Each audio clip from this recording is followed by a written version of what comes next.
पदारे पड़ा पांड्यान मोहन माझींकर असल चेहरा कहीं पाटी खोलु ना लेखा छिड़ब ओर प्रदीप पाणिग्राही किए पकाई थुंडी रत्न भंडार गणती मणती होउछि विलंब तातिला जगन्नाथ सेना पांड्यान को डरुछि के बीजेपी। हाँ दर्शक बंधु रत्न भंडार खोली चोरों को छाड़देले मोहन माझी बड़दाण्डे डाकी डाकी हुरी पकाइले पिकू पांड्यान को बांधिबा पई जिलापाल को दाबी कले पिकू पूर्व जिलापाल को भी छाड़िलेनि हली पड़े बोली कहले जगन्नाथ सेना निर्वाचन पूर्व रत्न भंडार खोली समस्त रत्न गणती मणती करने को प्रतिश्रुति देइथिला खाली सेतिकी नुहे जगन्नाथंकर रत्न हेरफेर करथिबा लोकंकु मध्य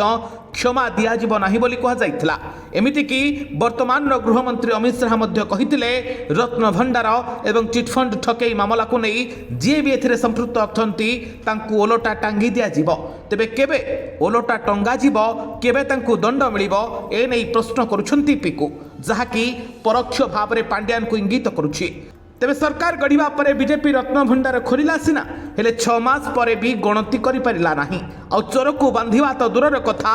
खुलुम खुला छाड़ी दिया गला जहाँ को नहीं तातिछि जगन्नाथ सेना एने जिलापाल कार्यालय पर्यंत राली करा जीव सहित जिलापाल को मध्य दाबी पत्र प्रदान कर जीव। जगन्नाथ सेना आवाहक प्रियदर्शन पट्टनायक कहिसंती रत्न भंडार खोला हला गणति केबे हबो कांची चोर को केबे बंधा हबो पांड्यान आ पूर्व जिलापाल बळी पड़िबे बोली खाली सेतिकी नुहे बीजेपी सरकार को मध्य टार्गेट करिसंती पिकू बीजेपी प्रतिश्रुति कुआड़े गला लेखा छिड़वा कथा कहीं नीरव पड़गला बोली पिकू कहते तेबे लेखा छिड़वा कथा आड़े प्रदीप पाणिग्राही को मध्य आक्षेप करिसंती खाली सेतिकी नुहे पांड्यान को मध्य बीजेपी डरुथबा परोक्षरे कहिसंती जदि रत्न भंडार कथा सरकार शीघ्र न बुझंती तेबे परिस्थिति खराब हबो बोली पिकू मध्य चेतावनी दैछंती। तेबे देखा जाऊ कांची चोर को केबे गिरफ करा जाउछि एवं मोहन माझींकर